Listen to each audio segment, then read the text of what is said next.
terima kasih Pastor Yongki. Shalom semua jemaat Betani yang ada di Indonesia, juga yang ada di Amerika, terutama di New York dan sebagainya. Oke, seperti kita sudah tahu bulan ini gereja kita judul atau tema bulan ini adalah relevance atau relevan. Nah, kita sering mendengar ya bahwa ada banyak orang-orang Kristen yang mulai meninggalkan gereja, ada banyak gereja-gereja yang ditinggalkan. Seperti tadi pagi saya cerita, saya lihat di YouTube ya kan, ada gereja itu besar sekali, megah gerejanya, yang datang cuma satu ya kan, cuma satu di depan sudah tua lagi, dan ada romo di situ yang khotbah dengan semangat padahal cuma satu jiwa. Ya itu luar biasa ya kan, luar biasa. Karena kalau saya mungkin saya ajak sharing aja berdua ya sambil duduk gitu. Tapi Romo ini dahsyat. Nah, kenapa kok bisa banyak orang berpikir bahwa kekristenan atau Alkitab itu tidak relevan? Karena kebanyakan orang itu sebenarnya tidak baca Alkitab. Karena kita akan melihat bahwa setiap firman Tuhan itu semuanya relevan untuk masa lalu, hari ini, sampai yang akan datang. Kita mulai dulu, kita buka di dalam Amsal 12 ayat yang ke-9. Kita baca sama-sama. Di sini dikatakan lebih baik menjadi orang kecil tetapi bekerja untuk diri sendiri daripada berlagak orang besar tetapi kekurangan makan. Ini sangat relevan di dalam kehidupan kita, dikatakan lebih baik menjadi orang kecil tapi bekerja untuk diri sendiri daripada orang itu berlagak kaya, berlagak punya banyak duit, berlagak besar tetapi kekurangan makan. Nasihat ini sangat relevan di dalam setiap masa, di dalam setiap musim. Karena kalau kita tahu kitab Amsal ini sudah ditulis ribuan tahun yang lalu, sebelum zaman Tuhan Yesus. Tetapi nasihat-nasihat yang ada di kitab Amsal semuanya relevan. Kemudian kita lihat di dalam Amsal 12 ayat 11, di sini dikatakan bahwa siapa mengerjakan tanahnya akan kenyang dengan makanan. Tetapi siapa mengejar barang yang sia-sia tidak berakal budi. Apakah relevan firman Tuhan ini di zaman kita? Semuanya relevan. Dikatakan siapa yang mengerjakan tanahnya akan kenyang dengan makanan. Saya tadi pagi bercerita tentang ada seorang ibu cerita kepada saya, dia lahir di Cina ya. Kebanyakan orang yang dari Cina sana itu punya sebuah mental untuk sukses, punya mental tidak gampang menyerah. Dia mengatakan pada saya begini, masa tua saya pun sekalipun orang anak-anak saya nggak biayai saya misalnya, saya bisa pulang Indonesia, saya bisa pelihara ayam, cukup 2 ekor saja. Dia akan saya pelihara, dia akan menghasilkan telur, telurnya akan saya tetaskan menjadi banyak ayam, nanti telurnya saya makan, saya juga jual, dan saya akan menanam sayur-sayuran khusus untuk saya. Saya nggak perlu kemudian memiliki ladang yang sangat besar, tapi cukup untuk makanan saya. Firman ini sangat benar dan sangat relevan pada waktu orang itu mengatakan bahwa apa saja yang ada di tangan kita, kita kerjakan tanah kita, maka kita akan kenyang. Bahkan saya pernah ceritakan, ini selalu saya ceritakan karena sangat memberkati saya, seorang ibu yang ada di tsunami, waktu ngalami tsunami waktu itu semua rumah habis, dia bahkan anak dan suaminya semuanya tenggelam, hilang kena tsunami. Tetangga-tetangganya depresi, nangis, dia juga depresi, tapi dia tidak mau berlarut-larut di situ. Ada seorang tentara, karena kasihan dengan ibu ini, dikasih 50.000, cuma 50.000. Orang ini mikir gini, orang ini kesaksian kan, dia bilang begini, kalau 50.000 ini saya pakai makan, paling 3 hari atau 2-3 hari habis. Tapi saya tidak mau menghabiskan uang ini. Dia itu memandang uang ini berharga. Inilah salah satu-satunya dia memperpanjang hidupnya. Lalu dia pergi jauh, jalan jauh, beli aqua, dia jual. Karena banyak relawan-relawan yang datang kan waktu itu ya, untuk menguburkan orang-orang yang mati dan sebagainya. Dia jual, dia jalan lagi, dia bilang, "Saya lebih baik puasa dan hanya minum daripada saya pakai uang 50.000." Setelah berkembang jadi 150.000 berat, baru dia berani makan. Sampai akhirnya di tengah-tengah orang yang lagi depresi, tidak punya apa-apa, ibu ini sudah punya kios di Aceh, di tengah-tengah tsunami itu, pasca tsunami. Jadi kita melihat yang firman Tuhan katakan, kalau kamu mengerjakan tanahmu, artinya apa? Apa saja yang di tangan kita, kalau kamu kerjakan, maka kamu akan kenyang. Kamu nggak usah bayangin yang muluk-muluk dulu, mulai dari apa yang ada di tanganmu.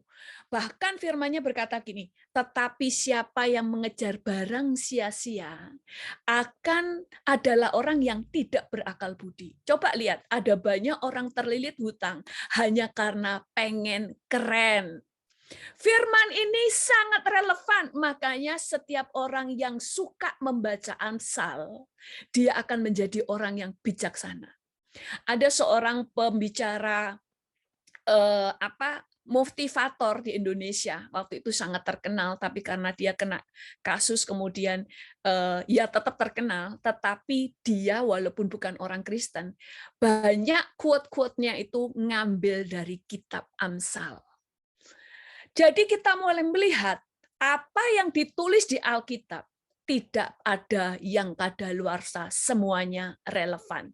Kemudian kita buka di dalam Amsal 21. Amin. Ayat 19. Di sini dikatakan, lebih baik tinggal di padang gurun daripada tinggal dengan perempuan yang suka bertengkar dan pemarah. Relevan nggak ayat firman Tuhan ini? Relevan, bahkan nanti pun tetap relevan. Ada banyak orang tidak betah tinggal di rumah karena ibunya cerewet dan pemarah. Banyak suami-suami nggak tahan tinggal di rumah karena istrinya cerewet dan pemarah. Ada seorang anak ya baru SMP, baru masuk SMP, dia bilang kepada saya pingin cepat kuliah. Kenapa pengen cepat kuliah? Karena saya pingin cepat jauh dari rumah, karena mama saya setiap hari marah-marah dan cerewet. Dia ingin meninggalkan rumahnya, tapi karena masih SMP nggak bisa, dia tunggu kapan saya kuliah supaya bisa melarikan diri dari rumah. Relevan nggak ayat ini? Relevan. Walaupun ditulis sudah ribuan tahun yang lalu. Yang membuat kita mulai belajar untuk hidup bijaksana. Tidak cerewet, mendatangkan damai sejahtera di rumah. Lalu firman Tuhan juga mengajar kita tentang pergaulan. Kita baca di dalam 1 Korintus 15 ayat 33, ini semuanya sudah hafal. Janganlah kamu sesat, pergaulan yang buruk merusak kebiasaan yang baik. Lalu Amsal 13 ayat 20 berkata, siapa bergaul dengan orang bijak menjadi bijak.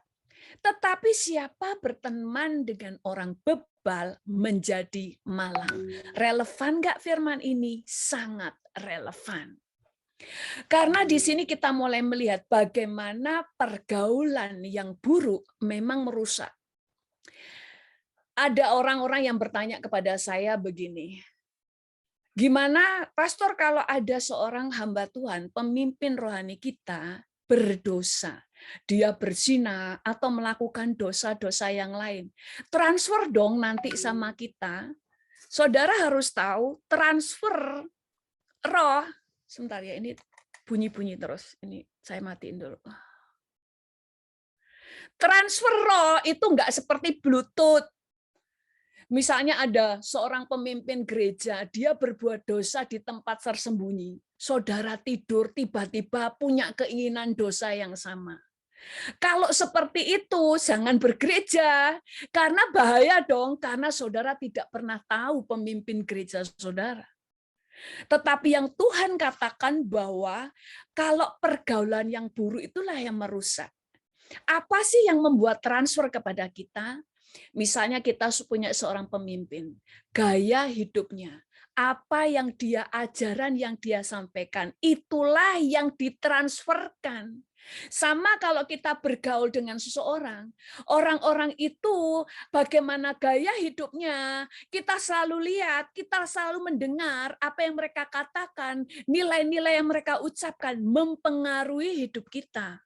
Jadi bukan karena dia pemimpin tiba-tiba transfer, tapi apa yang kau lihat, apa yang kau dengar dari perkataannya, itulah yang kamu tangkap dan membuat cara pikirmu diubah sesuai dengan siapa yang saudara ikuti. Contoh orang-orang yang memfollow YouTube-nya siapa, IG-nya siapa, walaupun mereka bukan pemimpinnya, tetapi siapa yang dia dengar mempengaruhi hidupnya.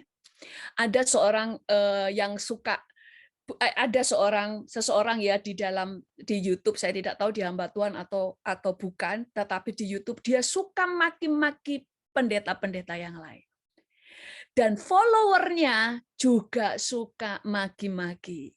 Mereka maki-makinya apa? Memang pendeta-pendeta itu belum kena bacok. Orang Kristen ngomongnya kena bacok. Kenapa? Karena yang di-follow orang itu juga suka maki-maki. Apakah dia pemimpin mereka? Tidak. Tapi apa yang mereka dengar, apa yang mereka lihat, itu mempengaruhi hidupnya. Teman saya dulu dari Sulawesi, dia dari orang keluarga miskin, dia cerita ya, saya dari keluarga miskin, tidak punya pengetahuan, dia tidak tahu bagaimana hidup berhasil, tetapi waktu sekolah di Kota Malang, teman-temannya orang Chinese semua. Dan orang-orang Chinese ini orangnya pinter cari duit, dia bilang, apa saja jadi duit. Tidak lama saya bergaul dari mereka, mental bisnis saya mulai tumbuh.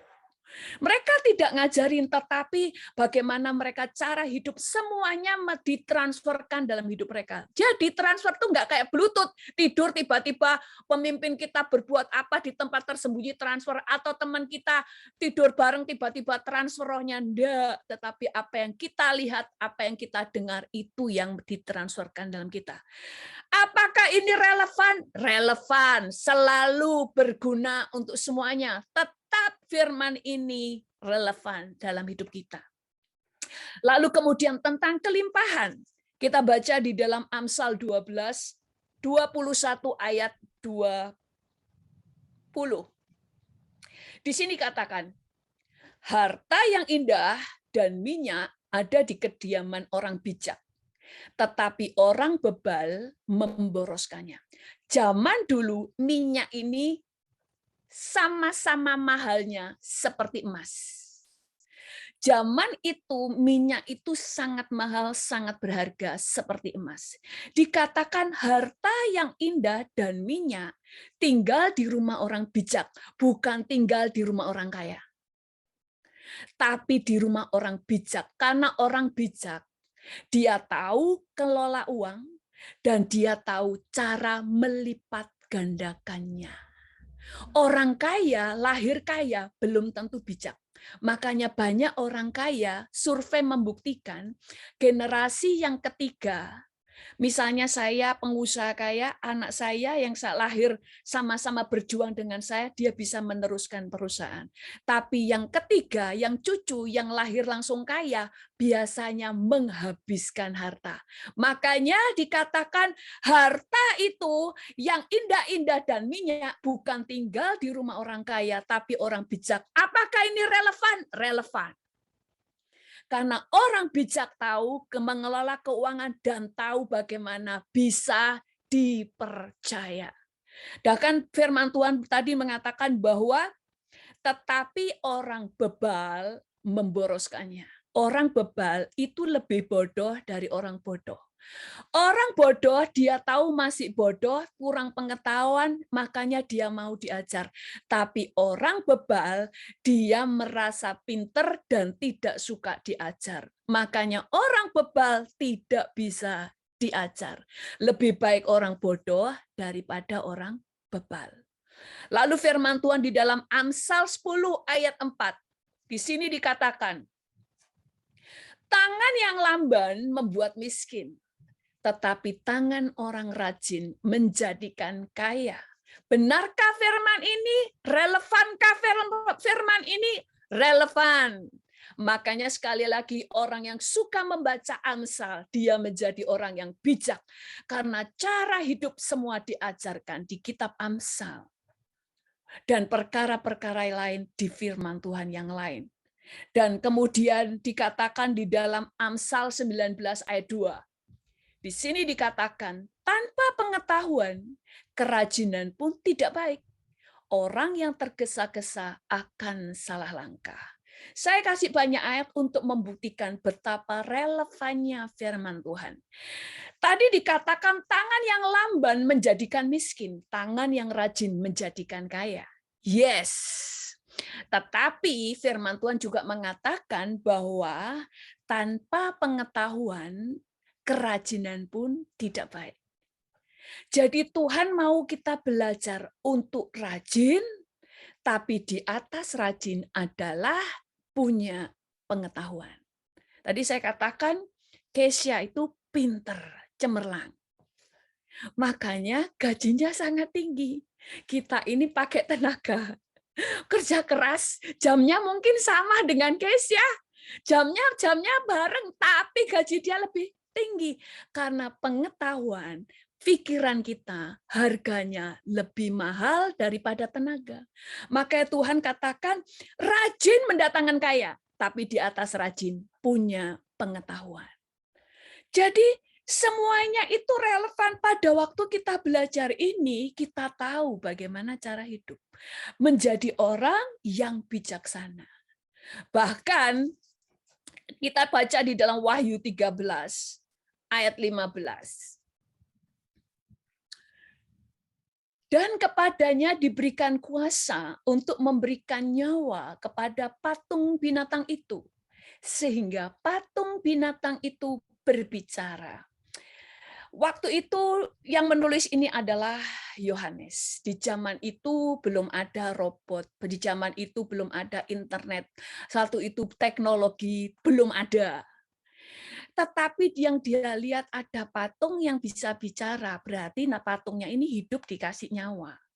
Tetapi yang kita lihat di zaman kita, patung-patung itu adalah robot-robot yang sekarang diberikan otak.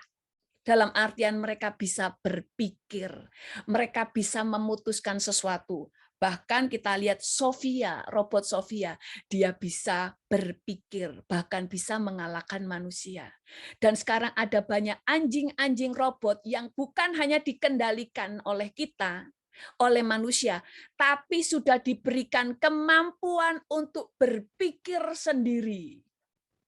Makanya sampai dipraktekin waktu ada seseorang nyulik, ya kan, nyurik anjing sungguhan. Ini anjingnya bisa kejar, orangnya mau sembunyi kemana, dia bisa tahu kenapa, dikasih pikiran. Relevan nggak Alkitab? Relevan. Alkitab selalu bicara masa lalu, masa sekarang, dan yang akan datang, yang kita belum tahu. Sangat relevan. Makanya para ilmuwan yang menyelidiki tentang masa dunia ini berapa lama, menyelidiki tentang apa yang terjadi, situs-situs masa lalu ini peninggalan siapa, dan sebagainya. Mereka tidak akan bisa menemukan titik terang kalau tidak baca Alkitab. Selalu titik terang baru mereka temukan, petunjuknya itu selalu di Alkitab. Karena sangat akurat dan semuanya yang ditulis adalah benar. Lalu kita mulai melihat pernikahan. Di gereja, di Alkitab diajar pernikahan hanya laki-laki dan perempuan. Bagi orang dunia ini tidak relevan. Tetapi pada kenyataannya, laki-laki dan laki-laki menikah, perempuan dan perempuan menikah. Tetap dalam pernikahan mereka butuh ada yang jadi laki-laki, ada yang jadi perempuan. Tetap nggak bisa dua-duanya mau jadi laki-laki, nggak bisa. Perannya tetap harus ada yang jadi laki dan ada yang perempuan. Waktu mereka ingin punya anak, tetap dibutuhkan laki dan perempuan. Ada bayi tabung, iya, tapi tetap dibutuhkan sperma laki-laki dan indung telur dari perempuan. Tetap laki dan perempuan. Menunjukkan engkau mau menolak Alkitab dan berkata tidak relevan, akan tetap terbukti Alkitab yang relevan, Alkitab yang terbukti benar. Amin. Nah, kemudian kenapa banyak orang berpikir bahwa gereja atau firman Tuhan itu enggak relevan, terutama anak-anak milenial katanya. Kenapa? Satu, kalau orang selalu bicara tidak relevan, pertama, dia pasti tidak baca Alkitab, hanya sok tahu. Seringkali orang hanya mendengar khotbah sepotong, tapi tidak pernah membaca seutuhnya. Makanya perlu baca Alkitab itu seutuhnya. Saya sering katakan, lihat firman dengan utuh. Kalau tidak utuh, saudara salah paham dan akan berpikir firman-nya tidak relevan. Yang kedua, kenapa banyak orang berpikir bahwa firman-nya dan gereja tidak relevan? Karena banyak orang yang melihat kekristenan itu hanya salah satu agama. Yang ketiga, semua di gereja hanya sebatas aturan-aturan. Nggak boleh ini, nggak boleh itu. Liturginya harus ini. Semuanya membosankan. Tidak ada kehidupan. Tidak relevan. Masih pakai kebudayaan yang kuno zaman dulu. Masih dipakai. Tidak relevan. Padahal yang tidak relevan adalah cara-cara gerejanya. Bukan Alkitabnya. Bukan firman-Nya. Makanya ada banyak orang yang kemudian akhirnya salah paham. Yang keempat, karena banyak khotbah-khotbah yang khotbahnya nggak relevan. Kenapa? Karena tidak memberikan firman, merangkum firman dari ayat-ayat secara utuh. Sehingga orang melihatnya ini Alkitab ini aneh, ajarannya aneh, padahal karena tidak utuh. Contohnya ya, dikhotbahkan misalnya begini. Jangan kamu khawatir akan hidupmu. Burung di udara aja Tuhan pelihara. Jadi jangan takut. Kalau cuma ayat ini yang dikhotbahkan, makanya banyak orang itu langsung ngomong orang Kristen itu aneh. Pada kenyataannya, kita nggak bisa kalau nggak kerja. Ada yang bilang begini, burung di udara Tuhan pelihara. Iyalah, nggak khawatir karena burung tidak perlu bayar rent. Burung tidak perlu bayar bil, dia cuma makan. Tetapi kenapa kok tidak relevan? Sekali lagi, karena tidak memberikan firman Tuhan dengan utuh. Makanya ayat firman Tuhan utuh itu bukan membaca Alkitab ayatnya itu utuh, nggak boleh dipenggal, bukan itu. Tapi dari perjanjian lama sampai perjanjian baru, firman Tuhan itu semua ada benang merahnya. Kalau putus satu, jadinya nggak relevan. Makanya harus dirangkum semuanya. Tadi dikatakan, bahkan kemudian tentang kekayaan. Ada pendeta misalnya, khotbah tentang kita harus kelola keuangan, supaya kita berhasil di dalam bisnis, bisa keluar dari kemiskinan. Ada yang ngomong begini, berkat Tuhanlah yang menjadikan kaya, susah payah tidak akan menambahinya. Berkat Tuhanlah yang menjadikan kaya, susah payah tidak akan menambahinya. Jadi ngapain susah payah? Berkat itu dari Tuhan. Makanya jangan cuma satu ayat.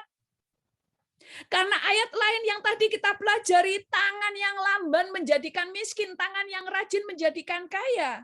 Bahkan firman Tuhan katakan orang yang mengumpulkan di musim panas Di sini dikatakan tangan yang lamban membuat miskin, tetapi tangan yang rajin menjadikan kaya. Siapa yang mengumpulkan di musim panas, ia berakal budi. Siapa tidur pada waktu panen, membuat malu. Jadi, kamu perlu rajin, kamu juga tahu bagaimana cara mengumpulkan. Cuma, kalau kamu cuma mengandalkan kekuatanmu, tanpa penyertaan Tuhan, semuanya bisa habis, semua bisa mencelakakan, semuanya bisa tidak menjadi berkat. Makanya selalu di ayat itu selalu utuh, semuanya dilihat. Kalau enggak, sekali lagi, jadinya enggak relevan. Kayak tadi, kalau cuma ayat ini toh, oh berkat Tuhan tidak, berkat Tuhan saja menjadikan kaya. Susah payah enggak usah tidak menambahinya. Jadi ngapain susah-susah? Ngapain kamu kerja? Terus orang dunia mikir, orang Kristen memang gila. Kenapa? Karena hanya bagian satu ayat saja. Lalu firman Tuhan juga kita mulai pelajari. Waktu saya mengatakan pernikahan supaya kuat, maka jadikan pasanganmu sahabat. Pernikahan itu enggak cuma dibutuhkan kuat, enggak bercerai. Bukan, saudara. Tapi pernikahan harus bahagia, harus harmonis. Kalau cuma bertahan saja ngapain? Enggak pernah cerai, tapi bertengkar terus. Saya dulu pernah melayani 2 suami istri. Istrinya itu dia suka kungfu, yang suaminya suka karate. Tahu? Setiap hari kalau pergi ke gereja, dua-duanya pendiam, sopan karena sebenarnya pendiam, dua-duanya pemalu. Tapi anaknya bilang kalau di rumah kalau bertengkar pukul-pukulan. Karena istrinya itu dia kungfu kan, bisa lompat sana, lompat sini ya kan. Itu pukul-pukulan. Tapi nggak cerai. Loh, nggak seperti itu. Terus ada orang bilang ini, yang penting takut akan Tuhan. Nah ini loh, banyak orang Kristen kalau ngomong itu terlalu abstrak. Yang penting takut akan Tuhan. Buktinya banyak pendeta bercerai, takut akan Tuhan kan. Takut akan Tuhan juga harus dijabarkan. Takut akan Tuhan itu seperti apa? Karena takut akan Tuhanlah kamu tidak akan berlaku kasar pada istri, tidak akan kurang ajar sama suami, kamu akan tunduk, kamu tidak akan berkhianat, kamu tidak akan bercerai, kamu tidak akan selingkuh, karena kamu akan takut akan Tuhan. Tetapi juga karena takut akan Tuhanlah kamu mau diajar. Karena orang yang mau diajar tahu bagaimana memperlakukan istri sebagai sahabat, menjadi seorang kekasih, juga sebagai istri. Demikian juga dengan suami. Jadi kita semuanya itu kenapa ada banyak orang melihat gereja dan firman itu tidak relevan. Karena selalu penyampaian firmannya abstrak.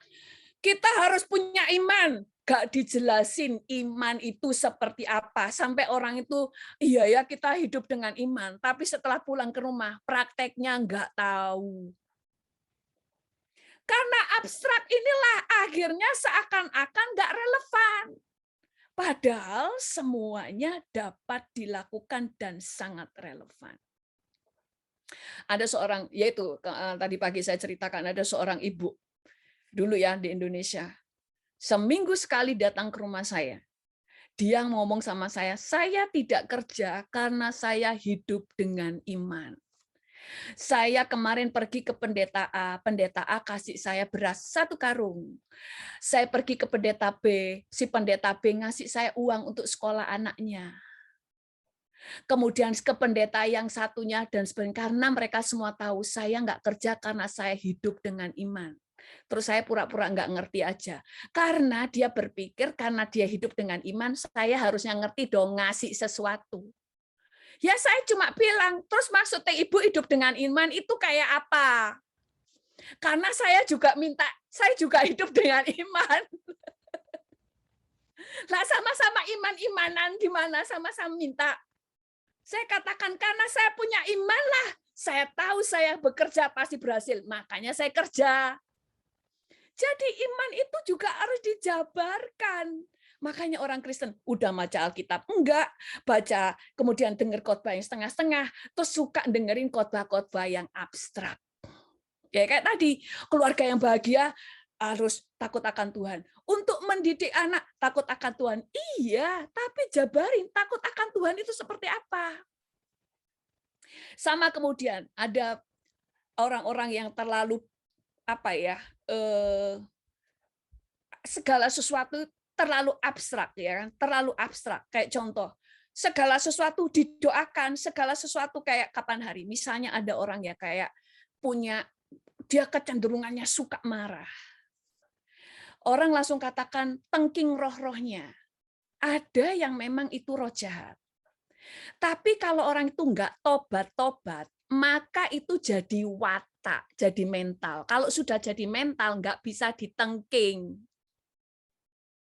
Yang dia harus lakukan bukan datang ke pendeta, tapi dia yang harus menyangkal dirinya, motong dagingnya, motong dosanya. Itu yang katanya dia harus menyangkal dirinya, harus menyalibkan dagingnya, harus melawan kemarahannya. Makanya banyak orang selalu marah-marah, doakan saya dong, doakan saya, tapi dia nggak mau tobat. Ada orang-orang yang dilayani pelepasan. Saya dulu ada orang dilayani pelepasan berkali-kali, kerasukan terus. Sampai pemimpin dia tanya sama saya, dia ini kenapa ya kok kerasukan terus? Saya bilang ini bukan kerasukan, ini konslet. Otaknya konslet, setengah gila. Harus dibawa ke psikiater. Kalau kita dibawa ke kita terus, nanti kita yang gila karena ngelayani orang ini terus. Karena terus kayak orang, lah ini karena orang Kristen semuanya. Oh, terlalu ngeroh sampai nggak bisa membedakan mana yang roh jahat, mana yang mental. Ada orang itu karena stres, ada yang karena trauma, ada yang karena masa lalunya. Itu semuanya macam-macam. Makanya kalau kita mengerti, semua akan tahu kekristenan lebih relevan daripada yang dianggap dunia itu relevan. Lalu kita juga belajar tentang, kayak contoh saya bilang begini, kita itu harus bisa mengembangkan uang kita, keuangan kita, dan ada karena talenta mengembangkan 1, 2, dan 5 talenta. Ada yang komen di YouTube, pendeta ini adalah pendeta Injil Kemakmuran. Ngomongnya duit terus, padahal talenta kok disebut uang. Nah, nggak baca Alkitab. Saya dikatakan sesat, padahal dia yang sesat. Di ayatnya sudah jelas talenta, di ayat terakhir dikatakan uangku. Kalau nggak baca Alkitab, suka nuduh orang sesat, padahal dianya yang nggak baca Alkitab. Orang Israel itu kenapa ada 12 suku, hanya satu suku, yaitu suku Lewi. Khusus melayani di bait Allah. Tapi yang 12 semuanya bekerja. Ada yang menjadi pemintal, ada yang menjadi tukang besi, ada yang berperang, ada yang menjadi guru. Semuanya untuk melengkapi supaya Israel menjadi kuat. Makanya di Alkitab juga seperti itu. Kalau kita cuma mau diajar tentang surga, toh akhirnya nggak relevan karena nggak tahu cara hidup di bumi. Nggak seimbang. Dalam kehidupan kita juga begitu. Makanya orang Kristen akan tahu di Alkitab itu banyak hal diajarkan dengan detail. Itu sebabnya kenapa kita juga perlu diperlengkapi sehingga menjadi orang Kristen yang relevan di zamannya. Makanya di gereja ada orang yang memang seorang pengusaha sukses, yang dia benar-benar melakukan usahanya sesuai dengan standar firman Tuhan. Dia bisa dipakai di gereja untuk memperlengkapi jemaat. Nggak perlu dia seorang pendeta, karena yang kita butuhkan adalah ilmunya. Kalau ada orang yang pinter, bagaimana dia berhasil di dalam keuangan atau berhasil mendidik anaknya, dia bisa dipakai untuk memperlengkapi jemaat karena Tuhan memberikan setiap orang karunia untuk saling melengkapi. Firman Tuhan katakan setiap karunia diberikan untuk melengkapi jemaat, untuk membangun jemaat. Sehingga semua yang berhasil saling diperlengkapi. Makanya banyak gereja yang dikatakan tidak relevan karena mereka bicara uang tidak, bicara pernikahan tidak, yang dibicarain cuma iman dan surga. Yang diajar cuma bagaimana Yesus berjalan di atas air. Yang diajarkan cuma 5 roti 2 ikan menjadi 5.000. Kemudian lima gadis bijaksana dan 5 gadis bodoh. Sampai apal dan mereka mikir gak ada yang berguna di dalam hidupku. Makanya di gereja seperti di Israel semua diajarkan.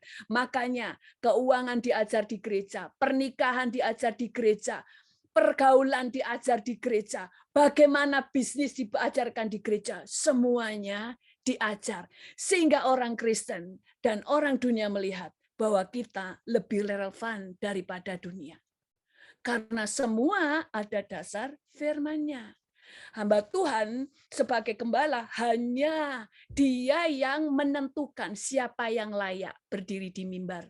Karena nggak semua orang pinter tahu tentang firman, nggak semua orang pinter tahu prinsip firman. Tetapi orang yang tahu prinsip firman, dia layak dipakai untuk memperlengkapi jemaat. Jadi kita belajar di sini bahwa firman Tuhan adalah sangat relevan di segala zaman dan di segala usia. Sehingga kita tadi sudah melihat yang membuat tidak relevan, pertama karena kita nggak baca Alkitab secara utuh, tidak berurutan. Yang kedua, seringkali khotbah-khotbah itu terlalu abstrak sampai tidak tahu caranya. Kalau di dalam Mazmur 103, nggak ada di PowerPoint, ayat 7 dikatakan, Ia atau Tuhan telah memperkenalkan jalan-jalannya kepada Musa, tetapi perbuatan-perbuatannya kepada Israel. Musa menjadi bijak karena dia tahu jalan-jalannya. Kalau tahu jalan-jalannya, iman itu gimana sih jalan-jalannya? Oh, hikmat itu gimana jalan-jalannya? Oh, takut akan Tuhan itu seperti apa? Semua akan tahu kalau semua relevan dan dapat dikerjakan. Amin. Oke, Tuhan Yesus memberkati. Saya serahkan kepada Pastor Yongki.